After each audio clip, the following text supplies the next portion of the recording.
भूतिया पेंटिंग की दास्तां गांव का नाम था सूरजपुर। एक ऐसा गांव जो अपनी रहस्यमय कहानियों और अद्भुत ऐतिहासिक धरोहरों के लिए प्रसिद्ध था।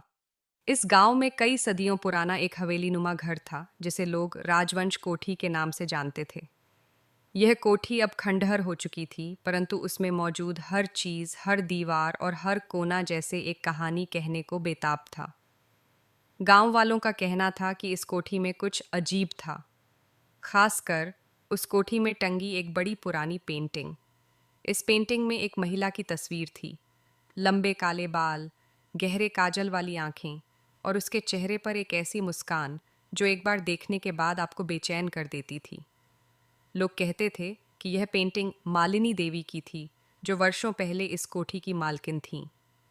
कोई नहीं जानता था कि वह पेंटिंग क्यों इतनी डरावनी और रहस्यमय लगती थी, लेकिन जो भी उसे करीब से देखता उसके जीवन में अजीब घटनाएं घटने लगती थीं। शहर से लौटे देव और पायल इस कहानी के केंद्र में थे। देव और उसकी पत्नी पायल। देव सूरजपुर का ही रहने वाला था, लेकिन काम के लिए मुंबई में बस गया था। पायल भी उसी के साथ रहती थी। शादी के कुछ साल बाद जब देव के माता पिता गुजर गए, तो उसने सोचा कि सूरजपुर जाकर अपनी पुश्तैनी कोठी को बेच देगा। पायल, इस कोठी को बेचने के बाद हमें पैसे मिल जाएंगे और फिर हम मुंबई में अपना नया फ्लैट खरीद सकते हैं, देव ने सूरजपुर जाने से पहले कहा। पायल ने सहमति में सिर हिलाया। उसे भी गांव देखने का मन था। उसे नहीं पता था कि यह यात्रा उसकी जिंदगी को हमेशा के लिए बदल देगी। कोठी का रहस्य जब देव और पायल कोठी पहुंचे, तो उसने अपनी उम्र का भार दिखाना शुरू कर दिया था।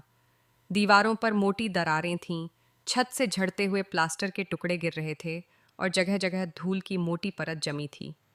लेकिन सबसे ज्यादा ध्यान आकर्षित कर रही थी वह पेंटिंग। ये कौन है?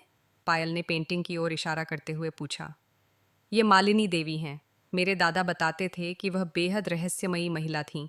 उनकी मौत के बाद ही इस कोठी के साथ अजीब घटनाएं जुड़ गईं, देव ने कहा। ये मुस्कान, मुझे कुछ ठीक नहीं लग रहा, पायल ने घबराते हुए कहा। देव हंसने लगा। अरे, तुम तो ऐसे डर रही हो जैसे यह सच में भूतिया हो। पहली रात उस रात पायल को अजीब सपने आने लगे। उसने देखा कि वह कोठी के एक अंधेरे कमरे में खड़ी है। चारों ओर सन्नाटा था।